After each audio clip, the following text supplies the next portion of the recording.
Bab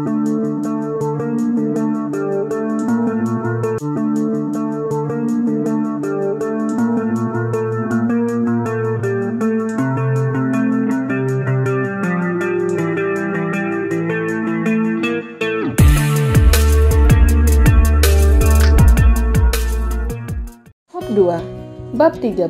Suasana cukup tegang. Tatapan langit begitu lembut, membuat Zelin tak kuasa untuk berkata jujur. Perkataannya pasti akan membuat suaminya sakit, maka dia pun memutuskan menutup kembali masalah itu, menyimpan masalahnya rapat-rapat, dan harapannya ada jalan keluar untuk masalahnya, tentunya tanpa diketahui langit dan keluarganya. "Ada apa, Zelin?" tanya langit lagi. "Aku bermimpi kalau kamu akan pergi meninggalkanku," sahutnya dengan isak tangisnya. Dia tidak sanggup jika itu terjadi. Jika sampai langit meninggalkannya, mungkin dia akan benar-benar hancur. Langit mengusap pipi istrinya. "Aku akan tetap bersamamu, itu janjiku," sahutnya, lalu mengecup pucuk kepala Zelin. Lalu dia kembali mengeloni istrinya untuk tidur. Langit terus memeluk istrinya, memberikan kehangatan dan ketenangan untuk istrinya, sampai akhirnya Zelin tertidur pulas.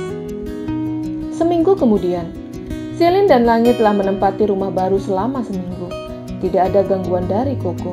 Zelin sengaja menonaktifkan ponselnya, tentunya untuk menenangkan dirinya.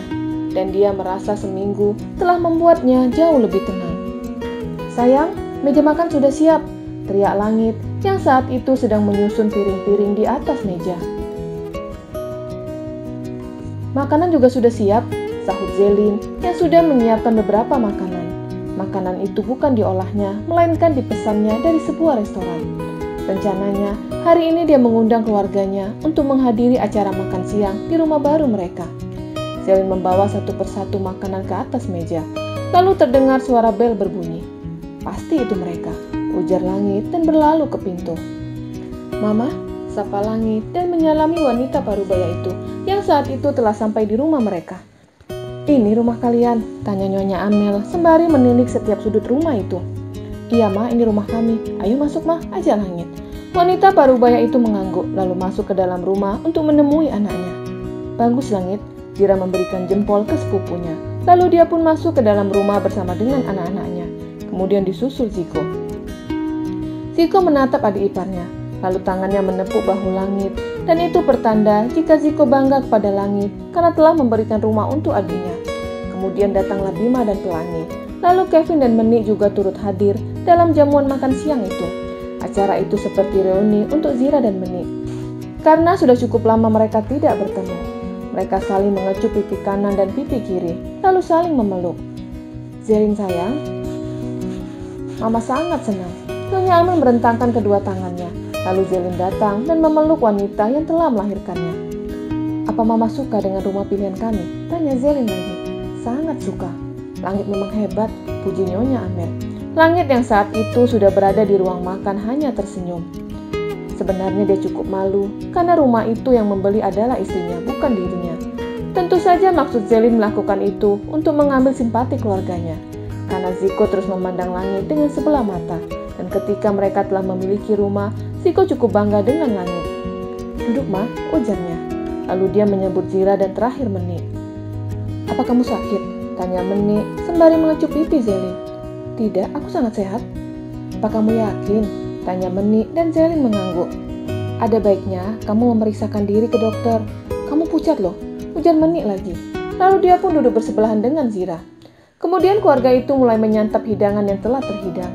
Mereka menikmati santapan itu sembari mengobrol. Bahkan sesekali mereka tertawa. "Mah, aku butuh asisten rumah tangga," setelah Zelin di sela-sela ketika mereka mengobrol panjang lebar. Wanita parubaya itu mengangguk. "Mau berapa? Nanti Mama suruh ART dimention ke sini." "Satu saja." "Dua, Zelin," timpal Menik, dan itu membuat Zelin menoleh. Karena ternyata Menik mendengarkan percakapan mereka. "Rumah ini besar, kalau satu ART pasti tidak selesai," jelas Menik dan membuat Zelin lega. Dia sempat berpikir jika Menik tahu tentang masalahnya. Lalu terdengar suara bel berbunyi. "Siapa itu?" tanya Zira. "Mungkin kurir. Aku sudah menunggu kurir," sahut Zelin dan beranjak dari kursi. "Zelin, lanjutkan saja. Biar aku yang buka," ujar Pelangi yang kala itu memang tidak bisa duduk diam. Dia terus mengikuti anaknya yang sedang belajar berjalan. Jika yang lain duduk santai dan dia hanya duduk sebentar, lalu kembali berjalan mengikuti langkah anaknya. Pelangi pun melangkahkan kakinya ke ruang tamu. Iya, sahut Pelangi sembari membuka pintu. Dahinya berkerut tatkala melihat pria yang ada di depan pintu tidak seperti seorang kurir. Pelangi bingung. Koko, aku diundang Bima ke sini. Jelasnya yang mengerti tatapan Pelangi. Oh, ayo masuk. Pelangi mempersilakan masuk. Koko masuk ke dalam rumah lebih dulu, sedangkan Pelangi mengikuti dari belakang. Dia terlihat bingung karena sikap Koko seperti mengenal seluk-beluk rumah itu. Siang semuanya. Suara seseorang membuat yang ada di ruang makan langsung menoleh. Zelin terbelalak tatkala Koko yang dia pikir telah mati ada di dalam rumahnya. Begitupun Langit juga terkejut tatkala ada Koko di depan matanya. Apalagi Bima sama terkejutnya. Koko, apa kabar? Sapa Nyonya Amel ramah. Koko pun segera melangkah untuk menghampiri Nyonya Amel. Aku baik, Ma. Sahutnya lalu mengecup punggung tangan wanita itu, menunjukkan jika dia sangat menghormati Nyonya Amel. Bagaimana kabar Mama? Tanyanya basa-basi. Baik, ayo duduk di sini. Nyonya Amel menepuk satu kursi yang ada di sampingnya. Koko pun segera duduk di samping wanita itu. Tuan Ziko, Nyonya Zira, sapa Koko saat telah duduk. Apa kabarmu, Ko? Tanya Ziko masih tetap duduk. Baik, Tuan. Pak Kevin, sapa Koko lagi dan Kevin mengangguk. Ko, kamu terlihat berbeda dari yang dulu, ujar Nyonya Amel memperhatikan. Koko hanya tersenyum. Dia memang telah berbeda. Dia terlihat lebih jantan dibandingkan dulu. Tetapi tidak mungkin dia menjawab kalau anunya telah berdiri. Maka dia hanya menjawab dengan senyuman. Kehadiran Koko tidak masalah untuk yang lain. Tetapi untuk yang mengetahui masalah Zelin ikutan tegang. Termasuk Bima dan Meni ikut merasakan ruangan itu mulai panas. Karena sedari tadi, Langit tidak berkedip menatap Koko. Mama senang karena kalian masih menjalin silaturahmi. Nyonya Amel menatap anaknya berpikir jika yang mengundang Koko adalah anaknya. Walaupun telah berpisah, tetapi silaturahmi harus tetap terjalin. Perkataan Nyonya Amel membuat Langit langsung menoleh ke arah Zelin. Dia pun berpikir jika yang mengundang Koko adalah istrinya. Ko, siapa yang mengundangmu ke sini? Tanya Meni yang mengerti arti tatapan Langit ke Zelin. Dia tidak ingin kehadiran Koko membuat rumah tangga Zelin hancur, karena itulah yang diharapkan Koko. Bima. Seketika itu Langit langsung menoleh ke arah Bima. Begitupun Zelin juga menoleh ke arah Bima. Bahkan Meni ikut geram tatkala mendengar itu. Sengaja Koko menyebutkan nama Bima, tentunya untuk merusak pertemanan Langit dan Bima. Oh Bima, sahut Nyonya Amel yang juga salah berasumsi. Bima menggeleng ke arah Zelin. Dia memberikan isyarat jika dia tidak mengundang Koko. Ya sudah, karena sudah berkumpul, maka kamu pun harus ikut makan. Zelin, ambilkan piring lagi untuk Koko, titanya Nyonya Amel. Zelin langsung menghembuskan nafasnya secara kasar. Dia terlihat kesal, tetapi tidak mungkin dia tidak bergerak, karena pasti akan membuat semuanya curiga. Biar aku saja, kamu sudah terlalu lelah, timpal Meni, lalu berjalan beberapa meter, dan kembali dengan membawa satu piring dan meletakkan di depan Koko. Koko pun tanpa dosa dan bersalah mulai menyantap makanan itu. Dia terlihat tidak memiliki beban. Dia terus berbincang dengan Nyonya Amel, tentunya untuk mendekatkan dirinya lagi. Tidak ada sapaan ke pemilik rumah, termasuk ke Zelin yang seharusnya dilakukannya. Kapan Mama datang ke restoranku? Tanya Koko sembari menyantap makanan yang sudah berpindah ke piringnya. Kamu tahu sendiri, anak-anak Mama sibuk semua. Jadi Mama, kalau mau pergi, harus menunggu mereka tidak sibuk. Kalau Mama mau datang, katakan padaku. Nanti aku buatkan makanan yang lezat. Ujarnya menyombongkan diri, lalu melirik ke arah Langit yang saat itu duduk bersebelahan dengan Zelin. Langit, berapa harga rumah ini? Pertanyaan itu membuat Langit menatap ke arah Koko. Tadinya dia fokus dengan makanannya. Begitupun Zelin dan yang lainnya ikut menatap ke arah Langit, lalu ke arah Koko. Kenapa? Tanya Langit ketus. Pasti rumah ini sangat mahal. Ujar Koko sembari memandang sekeliling rumah. Rumah yang besar dan mewah. Pasti kamu membeli mahal. Iya Langit. Berapa harga rumah ini? Timpang Nyonya Amel ikut penasaran. Dengan terpaksa Langit menyebutkan nominal harga jual rumahnya. Kredit berapa tahun? Tanya Koko lagi. Pertanyaan Koko seperti mau menjatuhkan Langit. Dan benar, Nyonya Amel dan yang lainnya menoleh ke arah Langit lagi. Aku membeli rumah ini secara tunai. Jelas Langit. Walaupun bukan uangnya, tetapi rumah itu memang dibeli secara tunai. Banyak juga uang kamu, sindirnya sekaligus mengejek. karena menurutnya tidak mungkin seorang karyawan bisa membeli rumah dengan harga miliaran. Seketika itu Langit langsung mengepalkan tangannya. Ia tidak tahan dengan hinaan yang diberikan Koko padanya. Bahkan yang ada di ruangan itu langsung berpikir hal yang sama dengan Koko. Ya banyak, namanya juga pengusaha, cetuk Zira. Semua beralih ke Zira. Langit mempunyai kafe, dan jangan lupa, dia masih ada hubungan saudara denganku. Jelas Zira, dan itu membuat Koko langsung terdiam. Perkataan Zira langsung mematahkan ucapan Koko. Tadinya semuanya penasaran dari mana uang Langit membeli rumah itu. Jika dari kafe, mereka tidak begitu yakin. Tetapi ketika Zira yang berujar, semua langsung percaya. Dan Langit sedikit lega tatkala mendapatkan pembelaan dari sepupunya. Maaf Langit, aku lupa. Sesal Koko tentunya pura-pura. Kemudian mereka kembali melanjutkan santapan yang sudah dihidangkan. Tidak ada pertanyaan ataupun perkataan yang keluar dari mulut Koko. Hanya terdengar suara Zira dan Menik yang sedang berbincang. Ko, sampai kapan kamu melajang? Tanya Ziko. Mendengar pertanyaan Ziko membuat Koko tersenyum. Iya Ko, Mami sudah tidak sabar menunggu undangan dari kamu. Aku belum tertarik untuk menikah. Aku hanya ingin fokus dengan usahaku. Untuk menikah sepertinya belum kepikiran. Apa karena masa lalumu hingga membuatmu belum mau menikah? Tebak Langit, dan itu adalah balasan darinya atas ejekan yang dilakukan Koko tadi. Seketika itu semua kembali menatap ke arah Langit lalu ke arah Koko. Perkataan Langit tentu saja membuat semuanya tegang, karena Langit seperti sedang membuka aib Koko. Hanya segelintir orang yang tahu tentang penyebab Koko menceraikan Zelin. Apa benar? Tanya Langit lagi sembari menyeringai. Zelin memegang paha suaminya, memberi kode untuk tidak membuat Koko marah. Dia khawatir kemarahan itu akan membuat Koko membongkar semuanya. Tetapi Langit mengacukan larangan dari istrinya. Dia sudah cukup kesal dengan hadirnya Koko di rumahnya, ditambah dengan ejekan dari Koko. Aku memang belum mau menikah, karena aku sedang menunggu Zelin menjadi janda. Apa? Sontak Langit langsung beranjak. Dia segera memutari meja untuk menghampiri Koko. Dia sudah tidak tahan ingin memukul wajah Koko. Nyonya Amel yang ada di samping Koko terkejut tatkala mendengar itu. Koko masih mengharapkan anaknya menjadi janda. Langit, tenang, seru Ziko, berdiri menghalangi langkah Langit untuk tidak memukul Koko. Lepaskan, aku akan menghajarnya, seru Langit marah. Bima pun serta Kevin juga menenangkan Langit. Langit, Zelin ikut berdiri dan melangkah untuk ikut menenangkan suaminya. Maaf semuanya, Koko berdiri. Kehadiranku ke sini mungkin telah merusak acara ini. Tetapi yang aku katakan benar. Seketika itu langkah Zelin langsung terhenti. Jantungnya langsung berdetak cukup kencang tatkala menunggu lanjutan kalimat yang akan dirangkai dan diucapkan Koko. Aku menyesal telah menceraikan Zelin. Koko menatap satu persatu yang ada di ruangan itu. Aku masih mencintaimu Zelin, ujarnya. Seketika itu Nyonya Amel pun langsung memijat dahinya. Perkataan Koko membuat tekanan darahnya naik. Kurang ajar, seru Langit dan ingin meraih Koko. Dia sudah tidak sabar ingin memukul wajah Koko. Dan kehadiranku ke sini ingin mengatakan, "Keluar!" teriak Zelin.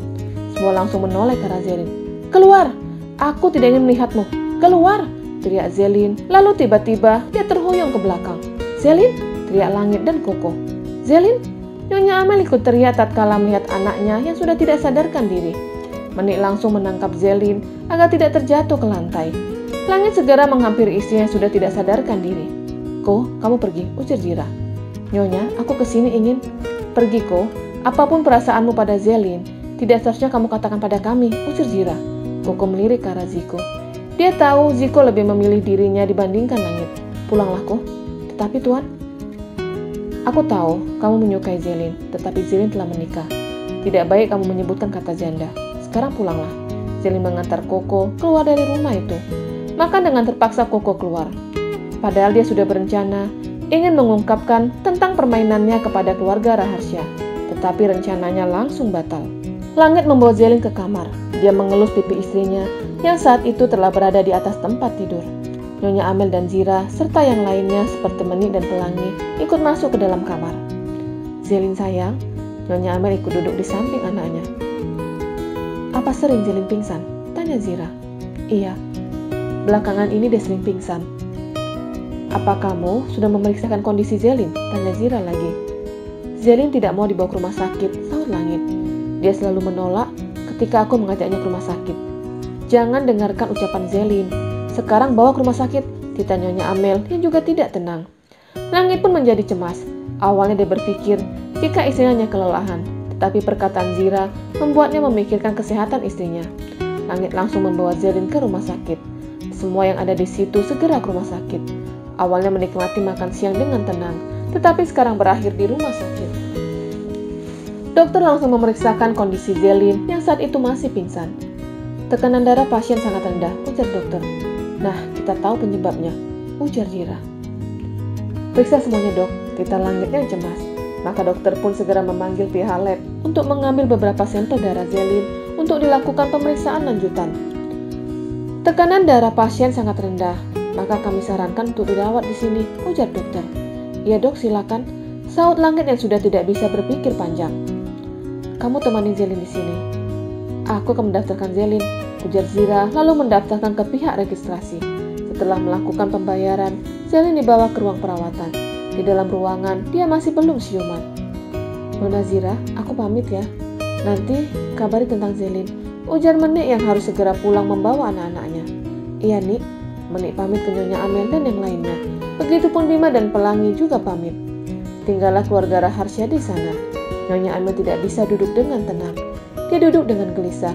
Menunggu hasil pemeriksaan membuatnya semakin cemas dengan keadaan anaknya. Mama tenang, ujar Zira menenangkan mertuanya. Mama takut. Zelin akan baik saja, dia hanya kelelahan, sahut Zira menenangkan. Iya Ma, Zelin hanya kelelahan, ini disebabkan karena kepindahan kami ini, sesalnya. Dia tidak tahu apakah istrinya makan tepat waktu atau tidak, karena dari pagi sampai sore dia di kantor. Walaupun setiap hari menghubungi istrinya untuk menanyakan sudah makan atau belum, tetapi kenyataannya dia tidak melihat secara langsung.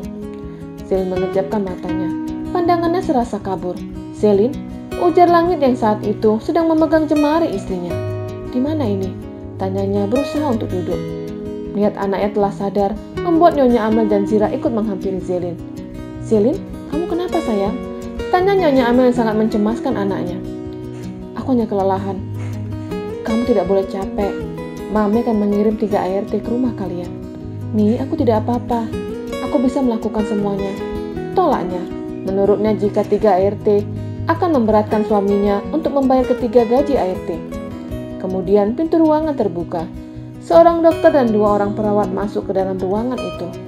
Langit dan Nyonya Amel memberikan ruang untuk dokter itu memeriksakan kondisi Zelin. Apa ibu sering pusing? Tanya dokter. Iya dok, saya sering pusing. Apa itu disebabkan karena tekanan darah istri saya yang rendah? Tanya Langit. Iya, salah satunya itu. Tetapi penyebab utamanya bukan itu. Maksudnya? Tanya Zelin dan Langit dengan hati berdebar. Begitupun tangan Nyonya Amel juga sangat dingin. Dokter membaca status Zelin, tidak lupa hasil pemeriksaan tadi. Jadi, penyebab kepala ibu pusing bukan hanya tekanan darah yang rendah, tetapi karena faktor janin yang ada di dalam rahim. Jelas dokter, janin? Tanya Zelin dan Langit bersamaan. Iya janin, ibu sudah mengandung. Apa? Sontak Langit teriak histeris tatkala mendengar itu. Begitupun Nyonya Amel juga tatkala terkejut mendengar kabar itu. Karena setelah menunggu lama dari pernikahan dengan Koko sampai akhirnya menikah dengan Langit, impiannya memiliki cucu dari si bungsu dikabulkan Tuhan. Bersambung.